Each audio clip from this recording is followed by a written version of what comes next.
aí a gente vai passar para os antibacterianos de fato. Então, a gente viu as características iniciais, um breve histórico.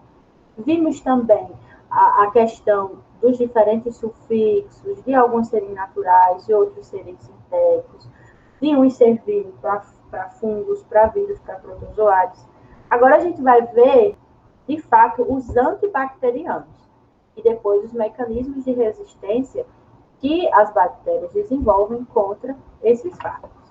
Então, aqui é uma bactéria, célula bacteriana, e aqui os diferentes sítios de ação de diferentes classes de antimicrobianos. Então, veja aqui. Começando daqui. Metabolismo do ácido fólico. A gente não, né? A bactéria. Ela precisa de ácido fólico para produzir as bases nitrogenadas que vão compor o DNA. Nesse sentido, existem substâncias, como trimetopina e as sulfas, que impedem que esse metabolismo aconteça, impedem que esse ácido fólico seja formado, seja metabolizado para a formação desses ácidos nucleicos.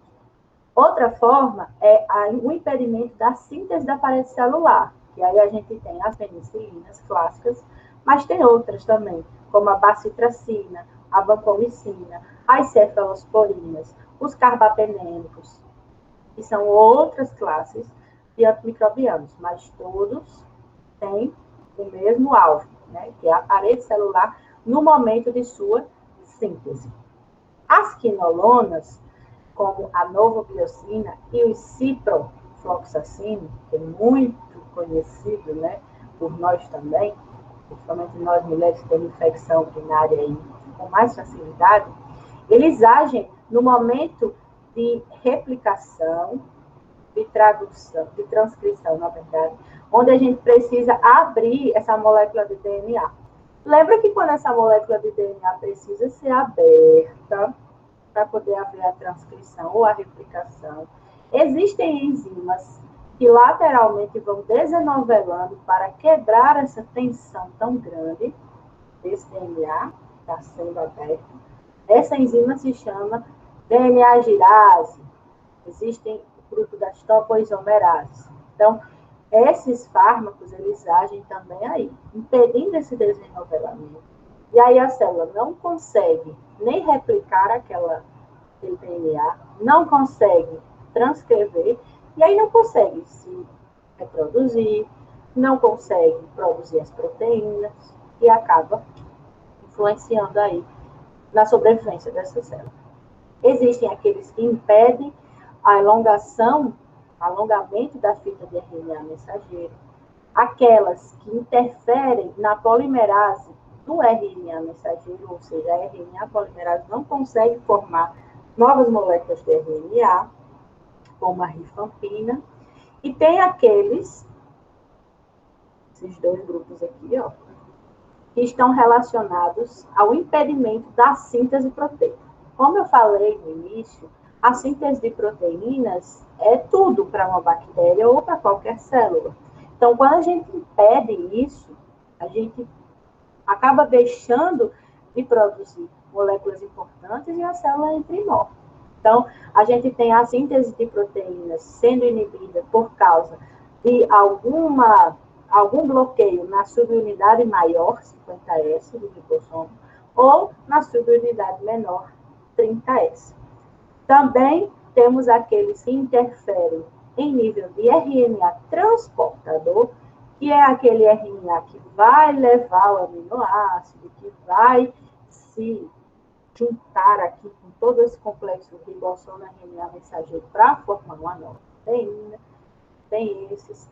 Tem os que interferem a biossíntese de lipídios, e a gente sabe que os fosfolipídios são muito importantes para a membrana, e tem aqueles que fazem disrupção da membrana plasmática.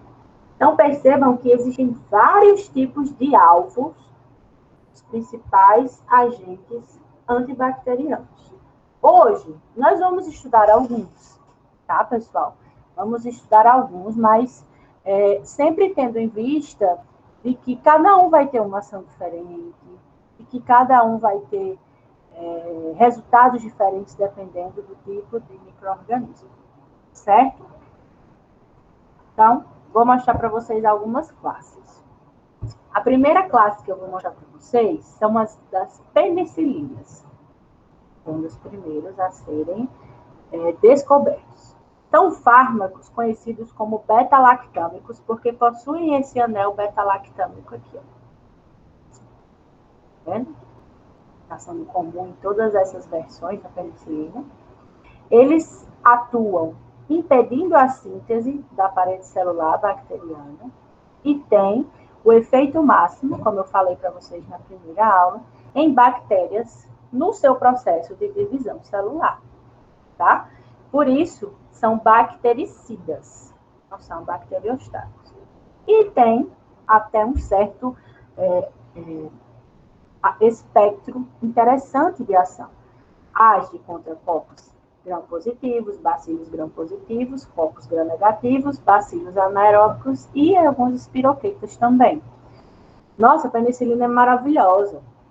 Sim, mas algumas cepas estão se tornando resistentes, né? Algumas já são resistentes, outras continuam se tornando resistentes pelo extensivo uso histórico desse antimicrobiano. Temos as penicilinas naturais, temos aquelas que requerem injeção, né, como a penicilina G, temos orais, e temos as semissintéticas que advêm aí de mudanças da penicilina natural. Professora, então a penicilina, além de ser um bactericida, ela é um bacteriostático? Porque ela vai impedir o crescimento? Não, na verdade, não é que ela inibe o crescimento, é que ela mata bactérias que estão em processo de divisão. Porque o que é que acontece? A gente tem a bactéria se dividindo, né? Ela não vai conseguir interferir na bactéria que não está se dividindo, que está íntegra, tá? Ela vai interferir na bactéria que está no momento de divisão e formação daquele septo. Então, ela não vai parar o crescimento da colônia, a bactéria continua lá redondinha, não. Ela, quando a bactéria for se dividir em duas, ela não vai conseguir formar aquele septo e ela vai entrar em lise e morte celular. Então, ela é bactericida mesmo. Tá bom, tá, obrigado. Temos as cefalosporinas, que também têm esses anéis beta-lactâmicos. Interferem também na parede celular e por isso são bactericidas. As cefalosporinas têm algumas gerações, tá? As cefalosporinas de primeira geração, as que foram inicialmente descobertas, são mais eficientes para gram-positivas. Aí a medicina, a biomedicina, a farmácia vai trabalhando para aumentar, né, o espectro de ação. Então, as de segunda geração já são eficientes também para gram-negativas, as de terceira geração mais ainda para gram-negativas e as de quarta geração para gram-positivas e gram-negativas. Então, tanto penicilinas quanto cefalosporinas têm anéis beta-lactâmicos, são bactericidas e interferem na síntese de parede celular. Já as tetraciclinas são diferentes. Elas têm um amplo espectro, né? Só que elas atuam em nível de ribossomo. Lembra do ribossomo que eu falei nesse instante? Que auxilia aí na leitura dessa molécula de RNA mensageiro para a produção de novas proteínas. Então, ele age aqui nesse ribossomo e tem ação bacteriostática e não bactericida. Um exemplo, tetraciclina, oxitetraciclina, clortetraciclina, e tem um espectro até interessante, né, incluindo clamídias e riquétias que são intracelulares. E uma coisa interessante é que essas tetraciclinas, por muito tempo, e em alguns países isso ainda acontece, é utilizado como aditivo de rações animais. E não somente as tetraciclinas, como outros antimicrobianos também. Para que o animal não cresça com doença, ou para que assim, impeça que esse animal morra por causa de doenças infectocontagiosas, como fator de crescimento, tudo isso. Então, o uso extensivo dos antimicrobianos na indústria agropecuária é também um problema de saúde pública. E a gente vai discutir isso daqui a pouco. Temos os aminoglicosídicos, tá? Esses aminoglicosídicos, eles também têm amplo espectro e também trabalham na perspectiva de inibição da síntese proteica. Porém, eles já são bactericidas, diferente do que a gente viu agora, que é bacteriostático. Como exemplo, a gente tem a streptomicina, neomicina e gentamicina. Eles não são muito eficazes contra anaeróbicos, mas são eficazes para gram negativas e Staphylococcus aureus, tá bom? Então, já aí é outra classe que vocês vão acabar tendo mais experiência daqui a uns anos. Temos os macrolídeos, que diferente dos outros que a gente viu agora, inibe a síntese proteica, ok, mas ele pode ser bactericida em altas doses e bacteriostático em baixas doses. É o caso da azitromicina, por exemplo, que se usa muito, né, na nossa vida. Todo mundo já tomou azitromicina na vida. Toda criança aí já tomou um astrozinho na vida. Então, consegue combater gram-positivas e algumas gram-negativas, clamídias e micoplasmas também, tá? Dependendo da dose, pode ser bactericida ou bacteriostática. Temos as quinolonas, como as fluoroquinolonas, o ciprofloxacino, o levofloxacino, que estão muito relacionados aí a infecções urinárias, por exemplo, por enterobactérias. Eles têm um amplo espectro, são bactericidas e inibem a síntese de DNA, tá?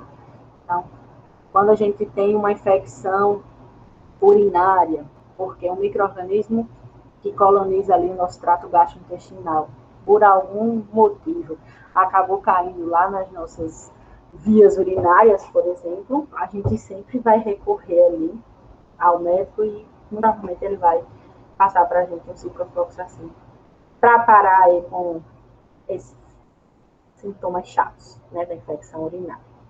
E é bactericida. Esses foram os que eu trouxe, gente, daquela infinidade, né? Vocês não vão se formar. Gente, a pessoa chegando agora. Alguém. E a própria faculdade de medicina, o próprio curso.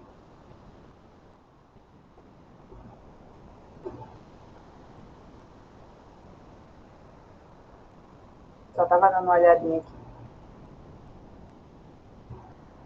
Pronto.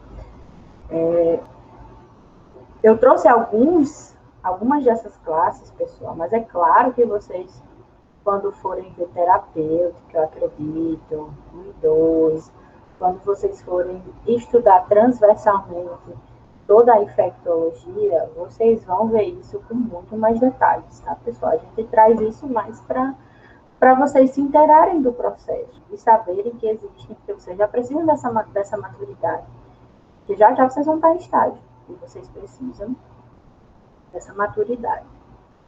Então, quando a gente precisa utilizar múltiplos fármacos, às vezes é necessário.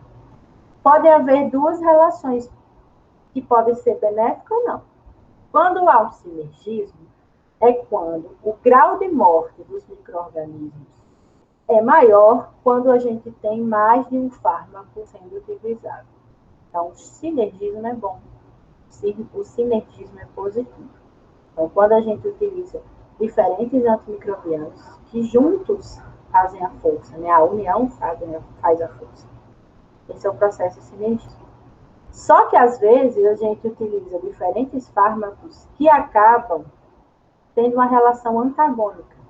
Então, a gente utiliza, por exemplo, 2 fármacos que, juntos, eles têm uma ação menor do que separados. Esse é o processo de antagonismo. E o antagonismo é ruim. Quando a gente tem casos graves e específicos, é importante a gente analisar quais são os antimicrobianos que estamos utilizando, se eles são antagônicos, se eles são sinérgicos, ou se a presença dos dois não faz diferença nenhuma. Porque o próprio paciente pode sofrer com as consequências do uso indiscriminado e não bem estudado e analisado de antimicrobianos. Então, são relações bem importantes. Professora, pode falar. Quando a gente vai tratar um paciente,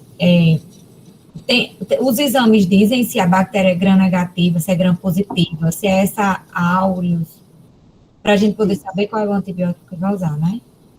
Sim, mas aí você tem que solicitar. Por exemplo, se for uma pessoa que está vindo no seu postinho, vai ser muito empírico. Por quê? Como é que você vai esperar que uma pessoa que não tem dinheiro nem para dar o leite para o menino, para fazer um exame de cultura, sair o resultado, ele trazer para fazer depois, entendeu? Então, empiricamente, é possível fazer. Só que é nessa historinha dessa administração profilática e empírica que a resistência está aumentando dessas bactérias. Então, quando você está no hospital, que você tem tudo controladinho, que você pede exame de cultura, vai pegar a amostra desse paciente, vai levar para o laboratório, vai semear esse micro-organismo, vai fazer uma coloração de grão, vai fazer um antibiograma. Dependendo do crescimento desse micro-organismo, em 12 horas, você tem a caracterização desse micro-organismo. Dependendo desse, tem micro-organismos que são mais lentos. E aí vai dizer lá, micro-organismo, tal, resistente a X, Y, Z, suscetível a X, Y, Z. E aí isso vai orientar a antibioterapia. Por isso que a união de vocês com a equipe do laboratório de microbiologia é essencial. Com o biomédico, com o farmacêutico bioquímico, essas pessoas são essenciais para o trabalho de vocês. Assim como os outros trabalhadores da área da saúde. Entendi, obrigada.